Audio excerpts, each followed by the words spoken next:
Welcome to Kavitha recipe Tamil. இன்னைக்கு பார்க்க போகிற ரெசிபி ரொம்ப அருமையான ஹோட்டல் சுவையில் வீட்டிலேயே ஒரு பன்னீர் மசாலா தான் செய்ய போகிறோம். எல்லா டிஃபன்களுக்குமே ரொம்ப நல்லாயிருக்கும். பன்னீர் வீட்டில் எப்படி செய்யலாங்கிறத பாலை வச்சு எப்படி பன்னீர் செய்யலாங்கிற வீடியோவும் ஏற்கனவே அப்லோடு பண்ணியிருக்கோம். நீங்கள் போய் நம்ம வீடியோவில் செக் பண்ணி பார்த்துக்கோங்க. ஃபஸ்ட்டு இந்த ரெசிபி செய்ய நான் வீட்டில் ரெடி பண்ணல. பன்னீர் கடையில் தான் வாங்கி செய்ய போகிறேன். கடையில் ஒரு பாக்கெட்டு பன்னீர் பாக்கெட்டு வாங்கி வச்சுருக்கேன். இது பட்டர் பன்னீர் மசாலாவும் செய்யலாம். நான் எண்ணெயில் தான் செய்ய போகிறேன். இதுக்கு தேவையான பொருள் பெரிய வெங்காயம் நல்லா 2 வெங்காயம் நல்லா அந்த மாதிரி ஸ்லைஸாக கட் பண்ணி எடுத்து வச்சுருக்கேன். தக்காளி நல்லா பெரிய தக்காளியாக ஒரு தக்காளி கட் பண்ணி எடுத்து வச்சுருக்கேன்.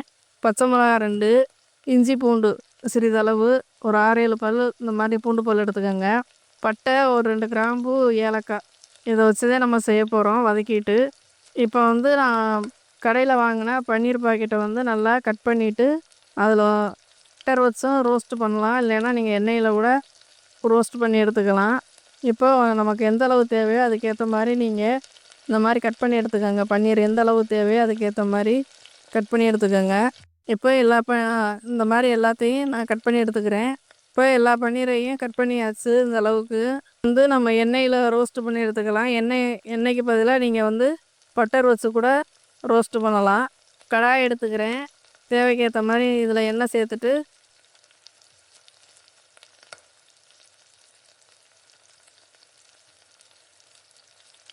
ஒரு 2 நிமிஷம் அப்படியே எண்ணெயில் அப்படியே போட்டு இந்த பக்கமும் அந்த பக்கமும் திருப்பி விட்டு எடுத்து வச்சுக்கோங்க. ரொம்ப நேரம் எண்ணெயில் நீங்கள் வறுத்தீங்கன்னா இந்த மாதிரி ரஃப் ஆயிரும்.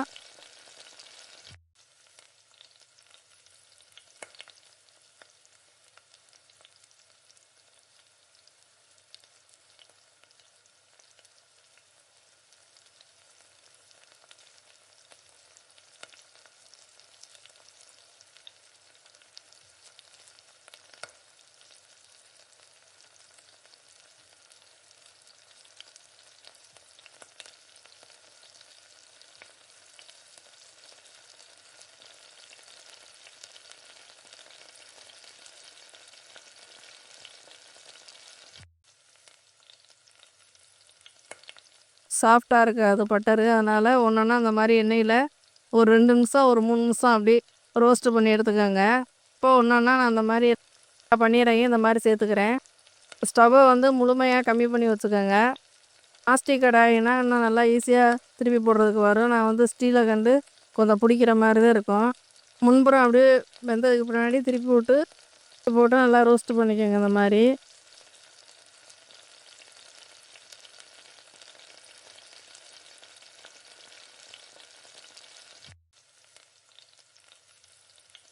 எல்லாத்தையும் இந்த மாதிரி ரோஸ்ட் பண்ணிவிட்டு காட்டுறேன்.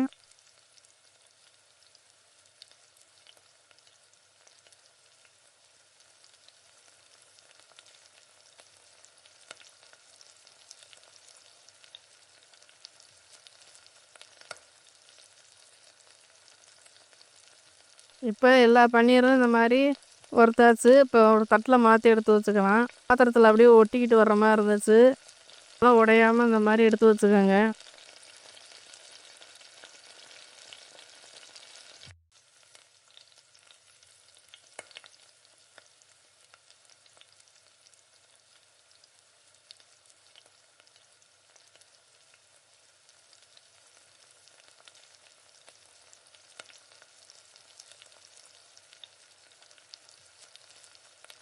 இப்போ ஸ்டவ்வை பற்ற வச்சு கடாய் எடுத்துக்கோங்க. கடாய் நல்லா சூடானதுக்கு பின்னாடி ஏற்ற மாதிரி எண்ணெய் சேர்த்துட்டு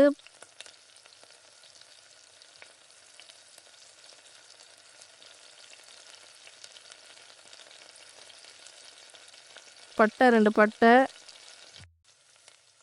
2 கிராம்பு, ஏலக்காய் இதை நல்லா பொரிஞ்சு வர்றப்ப இந்த இஞ்சி பூண்டை கொஞ்சமாக சேர்த்துருக்கேன்.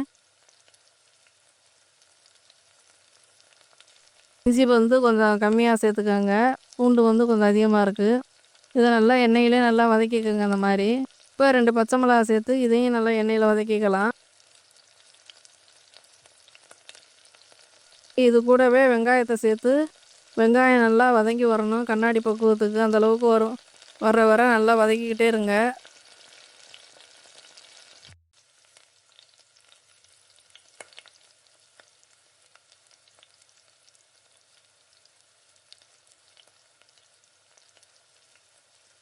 ஸ்டவ்வை லோ ஃப்ளேம்லேயே வச்சுட்டு நல்லா வதக்குங்க.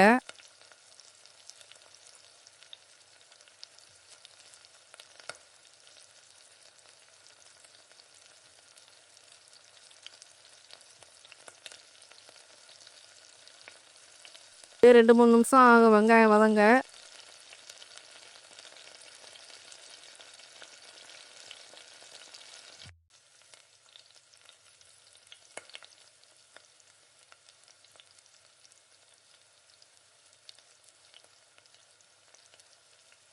ஸ்டவ்வை கூட்டி குறைச்சி வச்சு நல்லா வதக்கி விட்டுட்டு இந்த அளவுக்கு வதங்கி வந்துருச்சு. இப்போ இது கூடவே தக்காளியை சேர்த்து இதையும் நல்லா வதக்கி விட்டுக்கோங்க.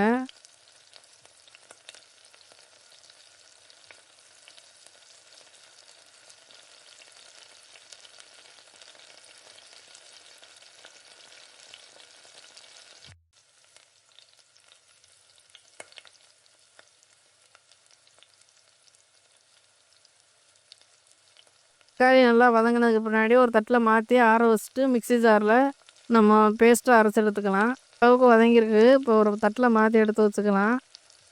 ஆறுனதுக்கு பின்னாடி நம்ம ஒரு மிக்ஸி ஜாரில் வந்து அரைச்சி எடுத்துக்கலாம். இப்போ வதக்கின தக்காளி வெங்காயம்லாம் ஆறிடுச்சு. இப்போ வந்து மிக்ஸி ஜாரில் நம்ம ஒரு பேஸ்ட்டாக அரைச்சி எடுத்துக்கலாம்.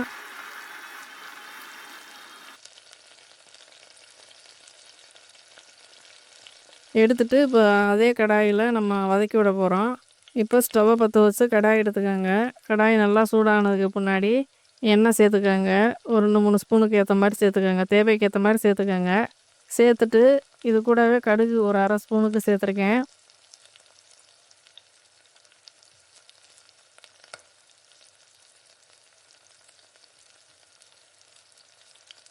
கூட கொஞ்சம் கருவேப்பிலை, பச்சை மிளகாய் சேர்த்துருக்கேன்.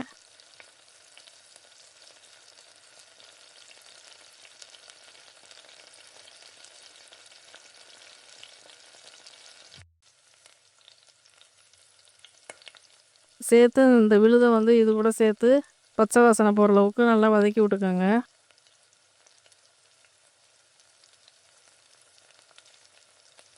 கொஞ்சம் தேவைக்கு ஏற்ற மாதிரி தண்ணி இது கூட தண்ணியை கழுவி நல்லா இந்த மாதிரி சேர்த்துருக்கேன்.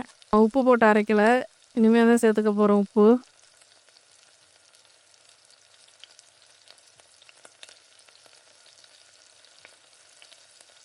கொஞ்சமாக தூள் உப்பு சேர்த்துட்டு இதில் மசாலா சேர்த்துக்கலாம்.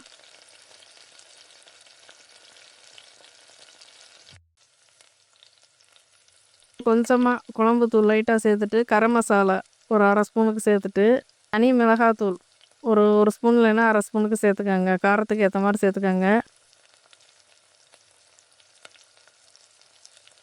இதை நல்லா கலந்து விட்டுக்கோங்க. கொஞ்சம் நேரம் எண்ணெய் பிரியந்தோட்டிக்கும் நல்லா மசாலா வாசனைலாம் போகிறதோட்டிக்கும் நல்லா மசாலா வாசனை போகிறதோட்டிக்கும் எண்ணெய் நல்லா பிரிஞ்சு வரட்டும். நல்லா கறி கொடுத்துக்கிட்டே இருங்க. உப்பு இருக்கான்னு செக் பண்ணிவிட்டு கூட குறையா இருந்துச்சுன்னா நீங்கள் இப்போ சேர்த்துக்கலாம்.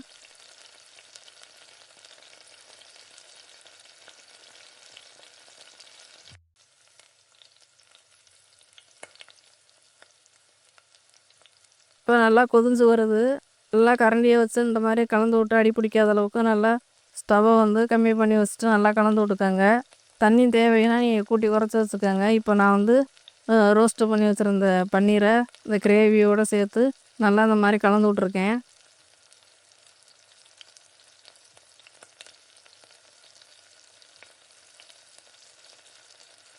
கலந்து விட்டு ஒரு 2 நிமிஷம் ஒரு 5 நிமிஷம் அப்படி நல்லா ஊறட்டும்.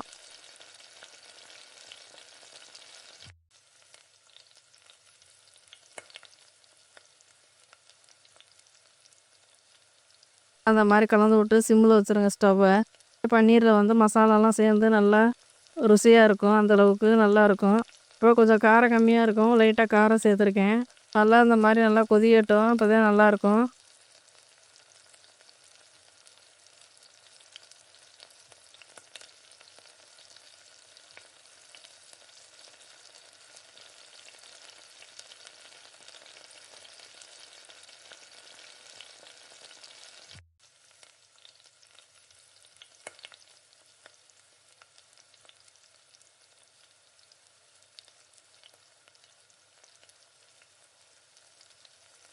நல்லா திரும்ப நல்லா இந்த மாதிரி கிரேவியாக திக்காக வரந்த வரைக்கும் நல்லா கலந்து விட்டுட்டு நம்ம ஆஃப் பண்ணிக்கலாம் ஸ்டவ்வை. சப்பாத்தி, பூரி, இட்லி, தோசையை கூட இந்த மாதிரி பன்னீர் மசாலா ரெடி பண்ணி நீங்கள் சாப்பிட்லாம். குழந்தைங்களுக்கும் இந்த மாதிரி நீங்கள் செஞ்சு கொடுக்குறப்ப விரும்பி சாப்பிடுங்க. குழந்தைங்க மட்டும் கிடையாது, பெரியவங்களும் நல்லா சாப்பிட்லாம். ரொம்ப அருமையாக இருக்கும். நீங்கள் ஹோட்டல் சுவையில் வீட்டிலையே செஞ்சு சாப்பிட்லாம். கடையில் வாங்கி சாப்பிட்றப்போ விலை அதிகமாக இருக்கும். நீங்கள் இந்த மாதிரி வீட்டில் செஞ்சு சாப்பிடுங்க, ரொம்ப நல்லாயிருக்கும். இந்த வீடியோ பிடிச்சிருந்தா லைக் பண்ணுங்கள், ஷேர் பண்ணுங்கள், மறக்காமல் சப்ஸ்கிரைப் பண்ணிடுங்க, ஹை பண்ணிடுங்க.